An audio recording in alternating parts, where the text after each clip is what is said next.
Namaste and welcome, friends.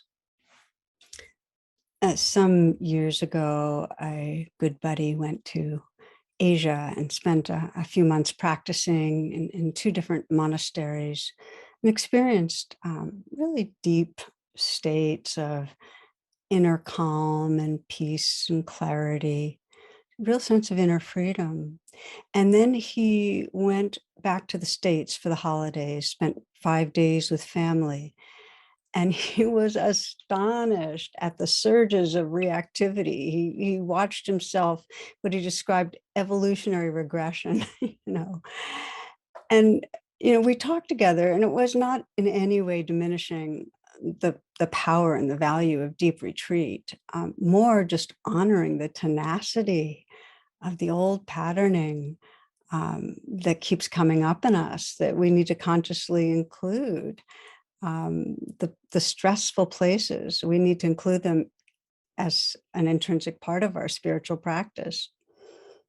So here we are in this holiday season, and whether you love the holidays or hate the holidays, for most it's stressful. And then, when we're stressed, our wants get exaggerated. We want things a certain way, and our fears about what's going to happen become more focused and fixated, and our confusions and our misunderstandings. It's just part of the stressful mind. It's part of our culture also that things speed up. There's a lot of consuming and acquiring and preparing. So on December 24th, a woman named Tony wakes up with a start, and her partner asks, "What's the matter?" And she says, "Well, I just had a dream that you gave me a pearl necklace for Christmas. What do you think it means?" "You'll know tonight," Sam says. That evening, Christmas Eve, Sam comes home with a small package and gave it to her. Delighted, Tony opened it only to find a book entitled The Meaning of Dreams. So we're going to look together at approaching these holidays with presence. And I got some support in composing today's reflection. A couple of days ago, I reached out for your collective wisdom on Facebook and Instagram. I wrote this. I said, while the holidays can be times of loving celebration, they can also highlight relational conflicts and challenges.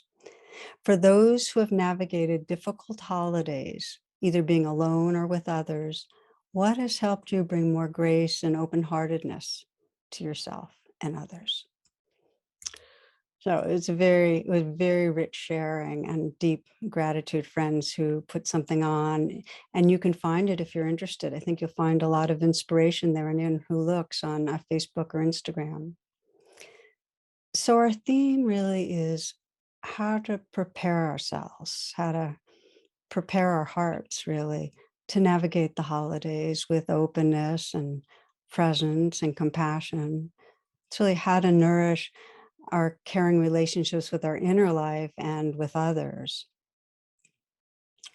And I suspect, and I know this is true for myself, that for many, if you look year to year, you'll sense the same patterning keeps playing out in relationships. I know for myself, just looking back after the holidays and realizing I was not the most fully expressed, awakened heart being, I wasn't living the fullness of who I was. And realizing that I seemed to go into a certain kind of a trance. And of course, it's the same trance we go in with others in daily life, but because the holidays are stressful, it gets exacerbated. And we know that. We know one big reason is that there's the wounding that we've all experienced to some degree in our families of origin, and that gets triggered, especially for around family. You might remember from Freud, if it's not one thing, it's your mother. I, re- I remember a Pfeiffer cartoon. Some of you might remember this, where he shows a man sitting he's kind of pensive, reflecting, saying, I inherited my father's way of thinking and attitude about things. And then the next frame, I inherited my father's love of movement and dancing and athletics. Next frame, I inherited my father's style and sense of moving through the world. Last frame, and I inherited my mother's contempt for my father. So, so much of our family experience keeps re-arising, whether we're with our family, or as is the case for many in these holidays, there's no family to be with, and either we're invited to be with others, and as one friend of mine puts it, we become the 13th wheel, or we're alone. As a matter of fact, I looked it up that last year, 1 in 9 people were alone. So, one big stressor is the patterning set in from our families of origin, but also, and this is society wide, last year, this year, there's been a huge spike in general in anxiety and depression and loneliness, in fear. We're in global emergencies, climate emergency, authoritarianism is on the rise. There's the huge dividedness between people of different views. And then with COVID fears, so many are entering the holidays, this holiday, carrying major losses, recent deaths that they're grieving. And this is particularly true because, COVID has been so unequal in its effects. It's particularly true for those hit hardest, lower income people, Black, Indigenous, people of color. So many families have experienced the death of a loved one. And as several brought up in Facebook, there's stress, a particular kind of hardship for those who are trans, non-conforming gender identities, those who are LGBTQIA, frequently face abuse or misunderstanding from families of origin. So times of gathering are could be very disturbing. I'm naming all this on purpose to bring, have in our collective awareness the challenges for so many different populations in the United States and other countries. We often have this illusion created by popular culture. It's just beginning to change some, but illusion of real holidays as a gathering of family centering on a male, female, married couple or couples with children celebrating a merry white Christmas. And we forget the reality of the season is people are celebrating different holidays or perhaps no religious holiday. It's all races, all religions, all identities. So many don't have a solid family unit. The family unit's really painfully broken. Many are alone or gathering in all sorts of formations and living with the whole range of joys and sorrows. So as we approach this together, um, the real inquiry is what will help to bring forth the best of who we are, the goodness of our hearts, in whatever the particular circumstances we find ourselves in. And just to say that as we do this, we'll do a couple of guided reflections and meditations. And if you benefit from journaling, I really invite you to have either your computer or a piece of paper to write on. So one of the givens here is that no matter what our situation is, we're herd animals, and relationships with others, especially around now, can easily become a central focus. And of course, it's sometimes very positive and beautiful, the feeling of love and joy and gratitude, celebration, play. And if we're alone, it can be beautiful. Quietness, stillness, time for meditation, prayer. But for most, it's way more complex. And the times shine a light on how disconnected we feel, or are directly, they exacerbate the relational tensions that might otherwise stay underground because it becomes right in our face, our sense of social anxiety, our getting more controlling or defensive or judging or guilt or resentment. So basically, we can see our lifelong relational patterning play out over the holidays. I have a favorite little essay some of you might remember where an elderly man in Phoenix calls his son in New York and says, I hate to ruin your day, but I have to tell you, your mother and I are divorcing. 45 years of misery is enough. And the son goes, Pop, what are you talking about? And then the old man goes on, we can't stand the sight of each other and we're sick and tired of it. I'm sick of talking about it. So just call your sister in Chicago and tell her. And he hangs up. So you know, calls his sister and tells her, and she calls Phoenix father and starts screaming at him, you're not getting divorced. Don't do a single thing until we get there. I'm calling brother back and we'll both be there tomorrow. Until then, don't do a thing. Do you hear me? She hangs up. And the old man hangs up his phone and turns to his wife. Okay, he says, they're coming for the holidays and they're paying their own way. So when our relationships are out of balance, we go into a trance and there's a lot of controlling and there's a lot of reacting, acting out. So you might pause here and just start to ask yourself, well, how am I approaching the holidays? Some of you are already in the holidays, Hanukkah. How am I approaching? And we'll scan for flags here of what could be trance or lead to trance. It could be, you might ask yourself, am I tensing against potential conflict with somebody? Or is there dread of kind of obligatory time with somebody I'm not wanting to be with? Or is there anxiety about being judged? About meeting other people's expectations or needs around gifts, or if you're providing the food, around the food, or you're providing space around your house, home? Is there anxiety about feeling out of place, about not belonging? No. Are there COVID worries? For those that are spending a lot of time alone, you might sense, are you anticipating or already feeling shame or loneliness about this, or fear, depression?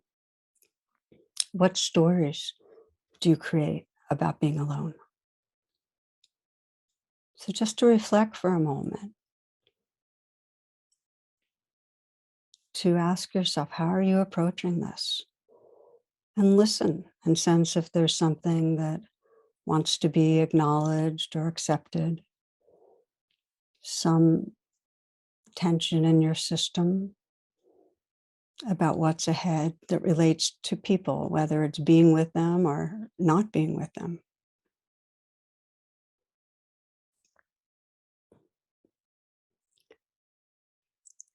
And now to the invitation, really, for each of us, and that is to let this holiday season be an integral part of our spiritual path.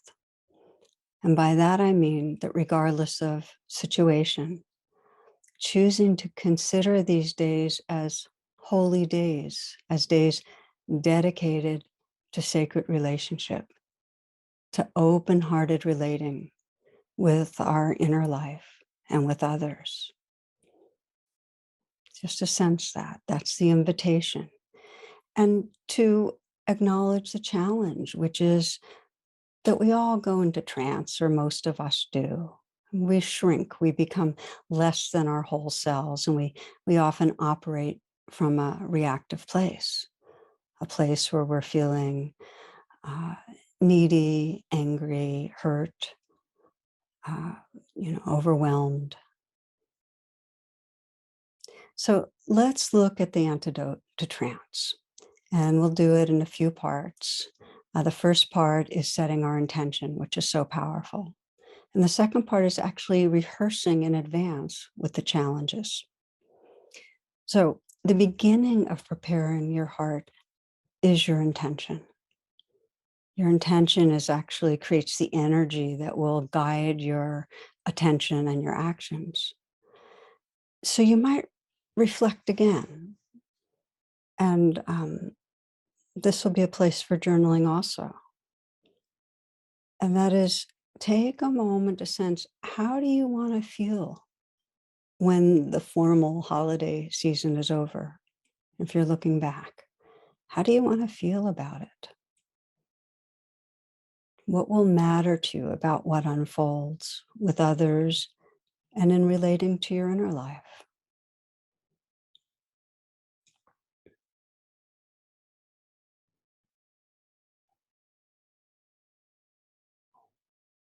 And just get a glimmer, allow yourself to imagine, to visualize what it would really be like, what it would look like, what it would feel like if in tough spots you had that kind of a kind, accepting presence with yourself and with anyone you might be with.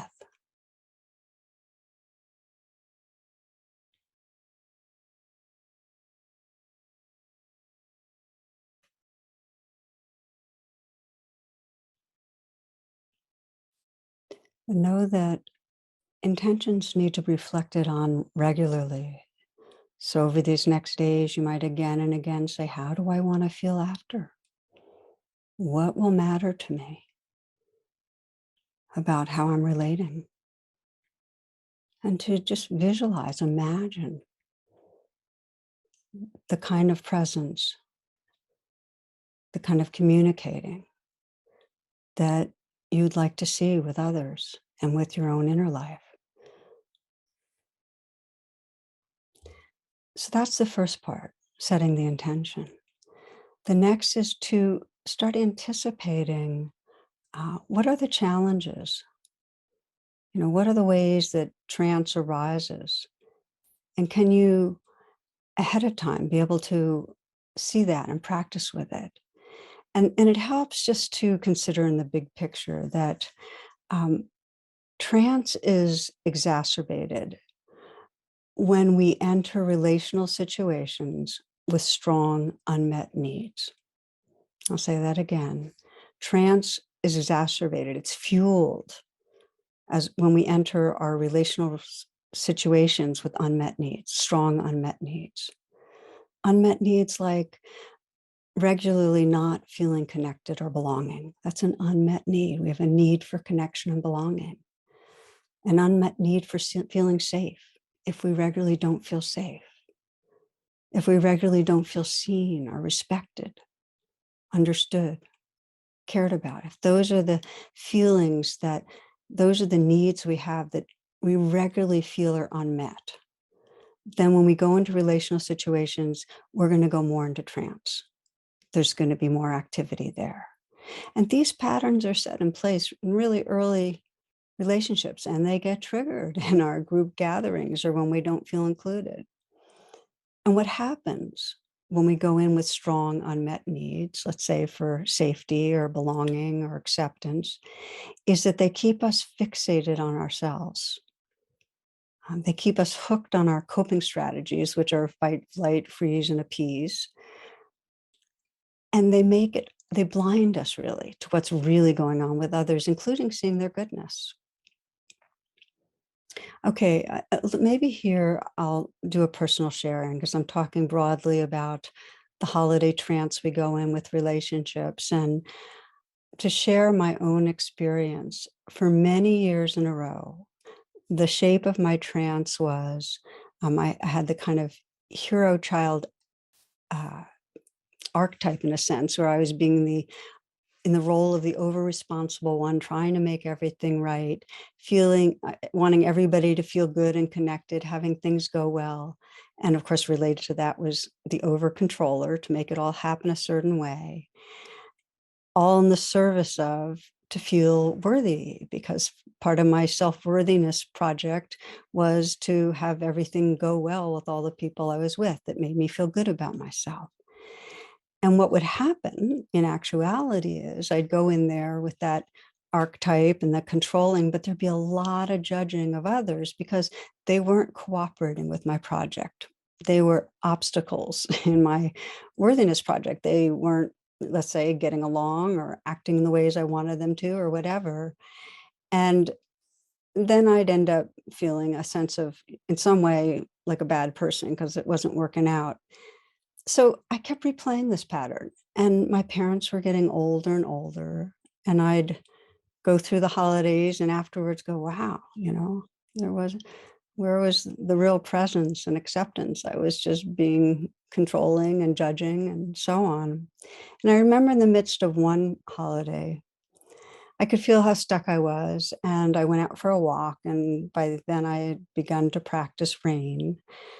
And it happened to be raining out at at the time, but there we were. And I started recognizing and allowing, the tension of the controller and sensing the judging and investigating underneath that, finding underneath the judging others was a lot of self-aversion. I didn't like my judging self. So not only was I falling short, my hero child was falling short, making everything outside me perfect, but um, also my hero self was a judging person that I didn't like. And that created distance. And so if my deep unmet needs were feeling worthy and connected, they weren't getting met. It was like I had a bad strategy. And I felt grief. This is all part of investigating in rain. And then I brought kindness, self compassion to that grieving place. That's the nurturing of rain. And it opened me up, it softened me, tenderizes me. It helped me re-inhabit a larger beingness. And from that place, I could see the others that I were judging. I could see their insecurities, and I could also see their good hearts. Everybody neurotic and everybody real decent humans, all of us. So I lightened up with everyone the rest of the day. And I remember very vividly that evening, we were around the piano singing, and there was great good cheer and terrible sound. We were off key. We were forgetting verses. We do musicals together. We just kind of, it was a disaster in terms of the way it might have seemed to others, but we were having fun. And I just went to bed and noticed this sense of well-being, that there was space for us imperfect humans. A verse came to mind, I'll share with you, from Dorothy Hunt, that has stayed with me um, for the last decades now. That she writes this, she says, "Peace is this moment without judgment. That is all.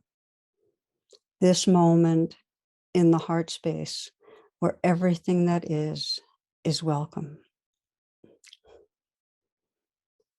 Peace is this moment without judgment. That is all. This moment in the heart space where everything that is welcome." And that was really the takeaway of just putting aside my expectations that I or anybody would be a certain way. And when I could just accept that it's okay that some suffering arises, it's okay that things don't feel good, it kind of created space just to respond with a gentleness and a care and a flexibility to what actually was happening. It didn't have to be a certain way. So for the subsequent years, whenever I felt needed, I would do a light rain in advance of the holidays. I still do. When I say a light rain, recognize, allow, investigate, nurture, could be 20, 30 seconds. And then after the rain, which is the key part, just sensing who we really are, that presence that's larger than any identified self. So this is just an example, one person's example of getting stuck and going to trance. But it's made a huge difference to catch on to, oh, so these are the unmet needs. This is my worthiness project. This is my way of trying to feel good about myself, and to be kind towards that and then open up towards others. our first practice will be to do just that, to do a kind of rehearsal with light rain on wherever you see yourself as potentially going into trance. And I find this super valuable. So take some moments afterwards to journal if it feels resonant to you. So the beginning is just to take a moment to arrive wherever your mind is gone or your body is, find it right here. Let your body and mind be in the same place at the same time. Feel yourself breathing. Feel your body breathing.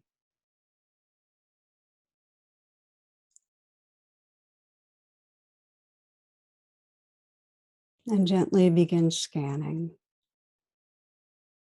whatever reactivity you anticipate that would benefit from a healing attention. So you might imagine whatever is ahead for you that could be relationally stressful. It might be a primary gathering you're planning to be part of, or a key day that you'll be alone, that you won't be with others.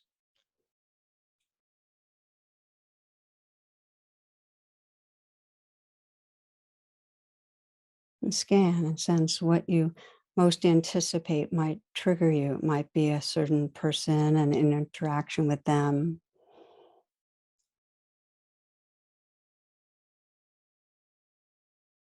For many, there could be a lot of triggers.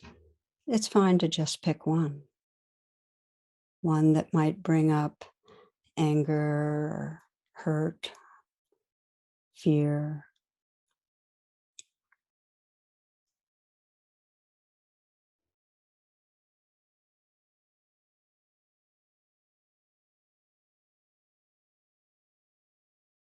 And you might sense underneath what is most asking for attention. What might you not be wanting to feel?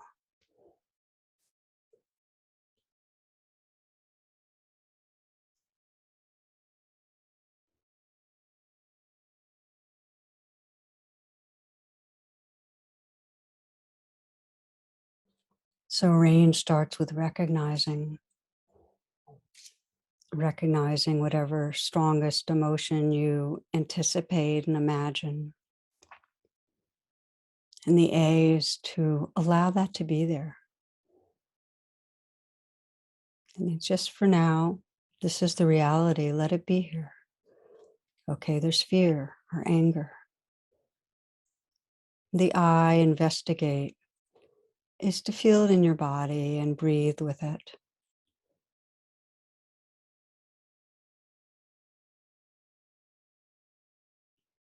And as you do, letting yourself really feel the vulnerability that's there. For some, it helps to let their posture express that and even their face. So you might try that. So that if you go right into the very center of the vulnerability, what's the unmet need? Is it for belonging? To feel special? To feel accepted? To feel safe? Forgiven? Valuable or worthy? Just sense the unmet need. And to nurture that place, you might sense who could offer some nurturing. Is it maybe your own awake heart?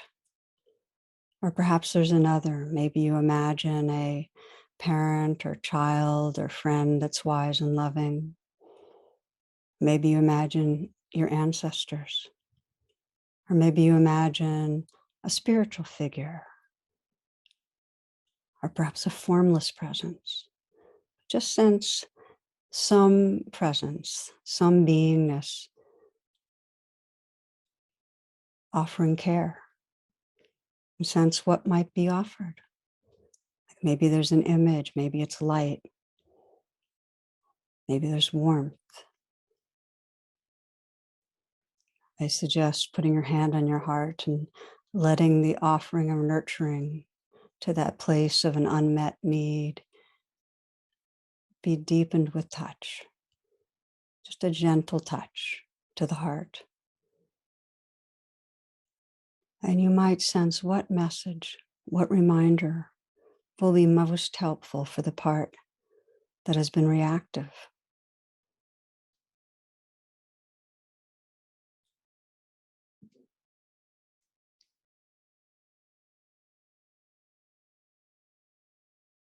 What are the words that might help that place feel more healing, more belonging, more trust, more safety, more ease?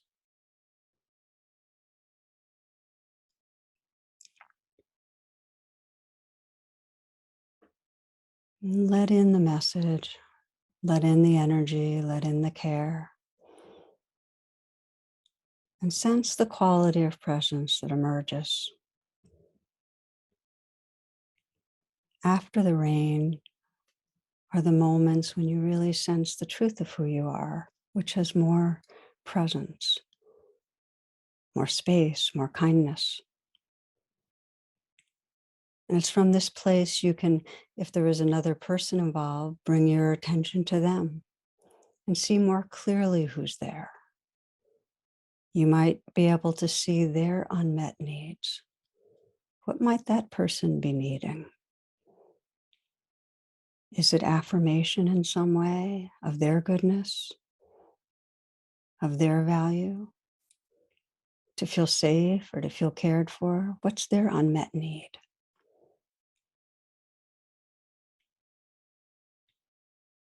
Then you might imagine and sense the possibility of offering some care to meet that unmet need.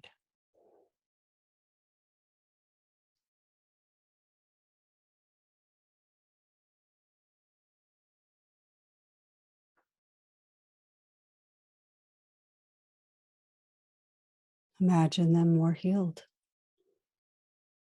Imagine your shared presence when both of you feel your unmet needs held with love and kindness.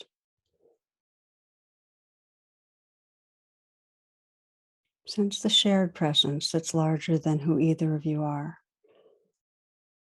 when identified separately.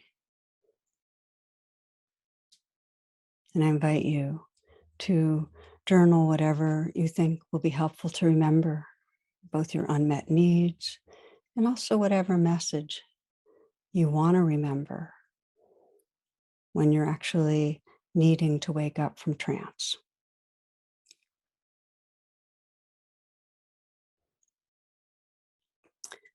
So while some of you may be journaling, I'd like to share a little bit of some of the wisdom from Facebook and Instagram friends, and also from a few others that shared with me through notes and emails, some of the self-reminders that I think are so valuable in holding wisely these challenging situations. One person says that just to ask herself, what would you do if you really loved yourself?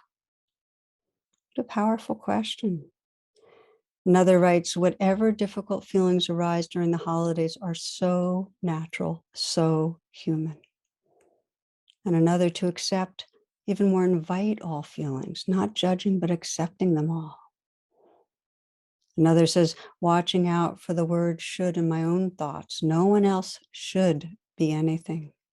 Everyone is on their own journey, and their timeline of growth is not attached to my need for them to be, act, or think any certain way.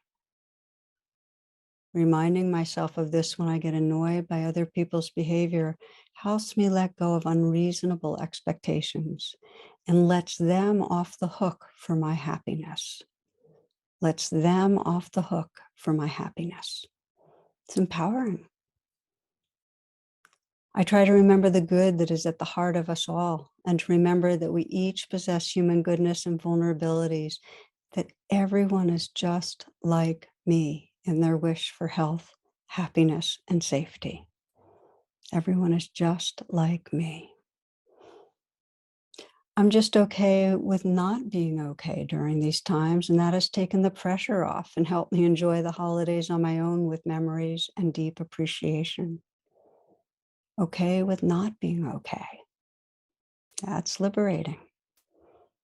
Dropping expectations and staying curious, being flexible with traditions, people, self to leave room for the unexpected, welcoming change. One more. One person suggests asking themselves, what is this teaching me? Okay, friends. So we've been talking about reminders because we need them to help interrupt trance. The key that even lets the reminders come through is what I often call the sacred art of pausing. Pause regularly, physically pause, just stop moving, pause and breathe. Pause when you're speaking, you know, pause your mind, come back to your senses. It helps to create some in advance, create some sensory anchors that you can use to undo trance. You might set in advance that you put your hands together or just kind of bring them together and breathe. And that's your invitation back into presence. Or some people, there's an image in their mind they bring up that helps them to come back home. Some people wear clothing, certain clothing like a scarf or shawl that helps them to remember, be here, piece of jewelry or an object.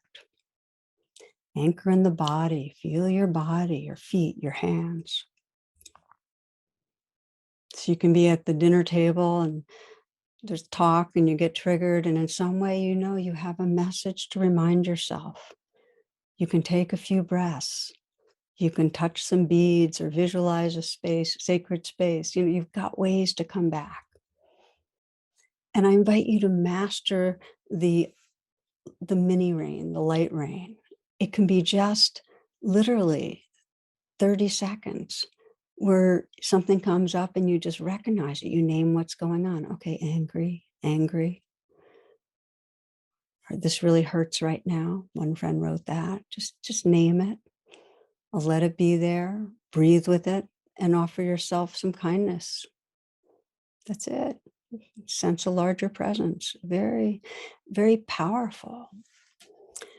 So the last part of our reflection today is like to look at related activities during the holidays that can nourish spirit and really bring the heart alive. And again, I'm going to draw from Facebook and some friends who have shared that many spoke to creating new rituals for themselves. Many talked about reflecting on expressing what they were grateful for. One person wrote, looking up at the sky and taking a few deep breaths and saying, thank you, over and over. What a powerful practice. Many mentioned reaching out to help others, volunteering. I'll read from one person. I have a practice every year of doing something random and splendid for someone I don't know, sometimes several. Sometimes I go to a restaurant and tip a server a couple $100, or buy a few people their cart of groceries on Christmas Eve, or adopt a kid to buy clothes and toys for, or fill up a few people's cars at the gas station.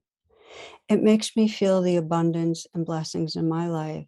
It connects me to the gold inside me, sharing that abundance with others. So this is if we have it to share it. And this from someone who often spends the holidays alone.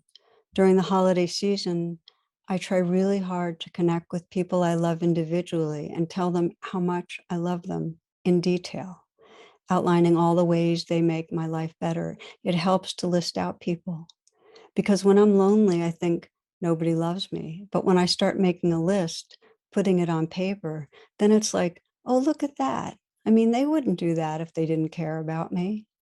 And then I don't feel as lonely. So I'd like to build on this one, this part of closing, that letting people know their goodness, as was just described, it heals our hearts and it touches them deeply as well. It's like Arne Garborg, who I quote regularly, says, to love someone is to learn the song in their heart and to sing it to them when they have forgotten. And because we all go into trance, and in that trance we forget our goodness, we all need to be reminded. So becoming a mirror of goodness is the greatest gift you can give during these holy days. Okay, a story that has stayed with me for now decades. This is takes place. A Catholic nun shared this story. Small Catholic school she taught in. She got to know the students over the years and was very fond of one whose name was Mark. And he was very mischievous, totally respectful and fun, but mischievous. And she remembers one year in high school, his class had a difficult season with the new math. And towards the end of the season, they were all stuck in their insecurities and tense with each other.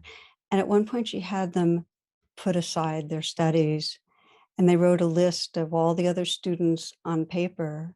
And she said, think of the nicest thing that they could say about that person. And then they handed it in. And over the weekend, she put the list, she grouped the list for each person and gave each student their list. So they were really surprised and touched, and the mood shifted. They were all saying, wow, I didn't know that meant anything to anyone, or I didn't know others liked me so much. Anyway, these papers weren't mentioned again. Now, several years later, returning from a trip, this teacher's parents let her know the sad news that Mark had been killed in Vietnam. And she attended the funeral along with all his classmates. And at one point, Mark's father took her aside and he said, we want to show you something. And then taking a wallet out of his pocket, they found this on Mark when he was killed. We thought you might recognize it.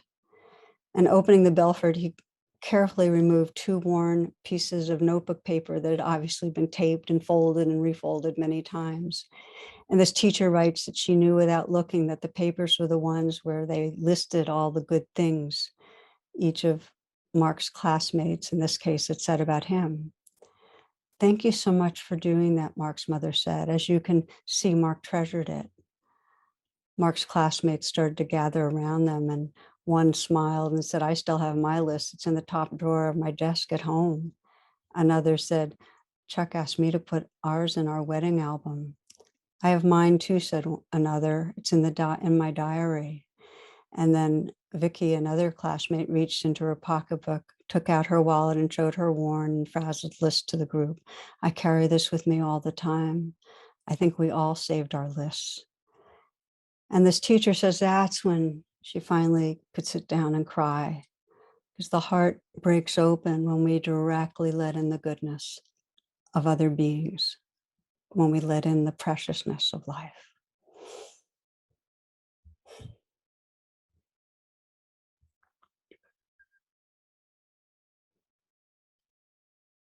You might make this a central holiday practice if you choose, if you want to experiment, that with whoever you encounter, in some way to express what you appreciate about them. It's a beautiful practice. You can do it. It's a stealth practice you can do. I think of Maya Angelou, that famous line. She said, I've learned that people will forget what you said. People will forget what you did, but people will never forget how you made them feel.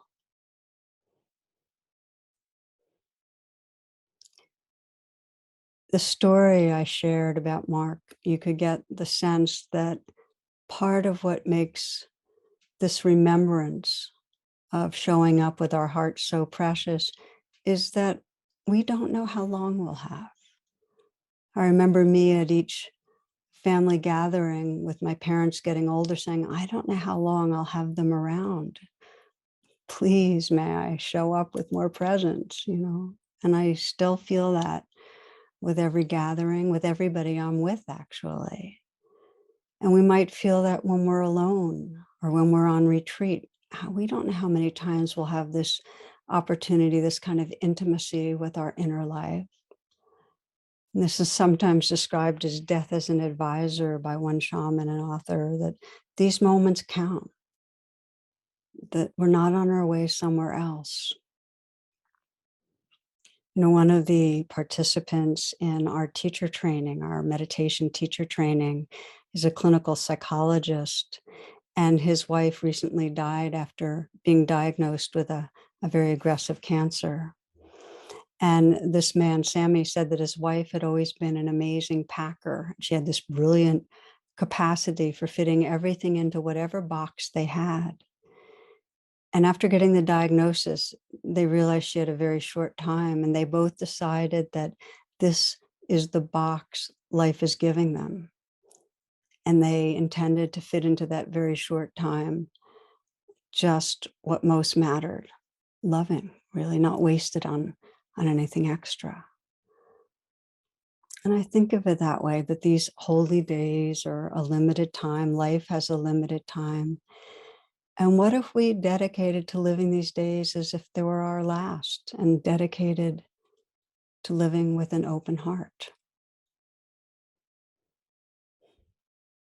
Not to plow through the days in a trance, but let them be a precious part of the fabric of our lives. So, a closing meditation, just these last few moments, if you will. If you'd like to let your attention go inward, if you'd like to extend the breath a little, a nice long, deep in breath, and a slow out breath. Long, deep in breath, and a slow out breath. Feeling the breath at your heart. And again, sensing your intention. How do you want to feel after these holy days pass? How do you want to have related to others?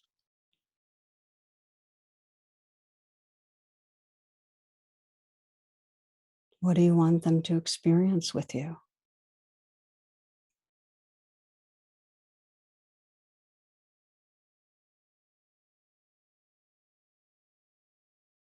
How do you want to relate to your inner life through this?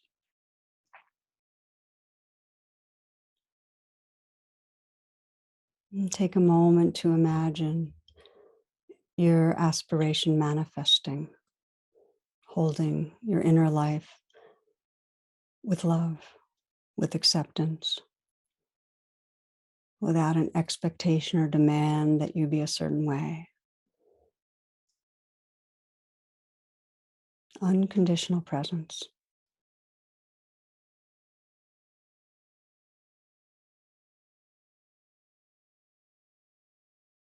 Imagine manifesting with others.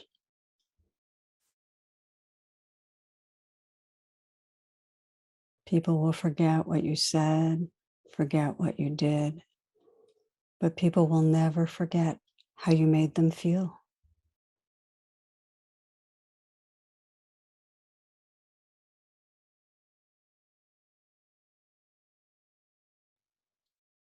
And maybe together we can widen the circles and sense all of those beings around the globe, those alone through these holy days, those with others,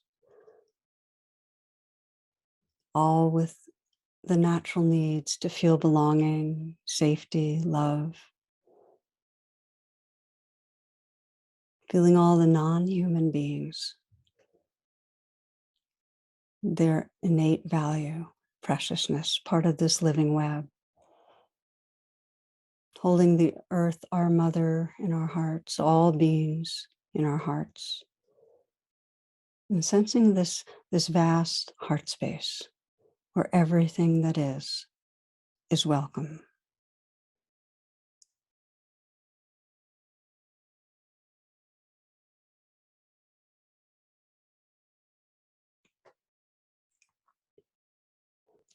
Thank you, friends, and wishing each of you all blessings, wishing you that your hearts and your being be filled with love, held in love, expressing the love that is your deepest nature.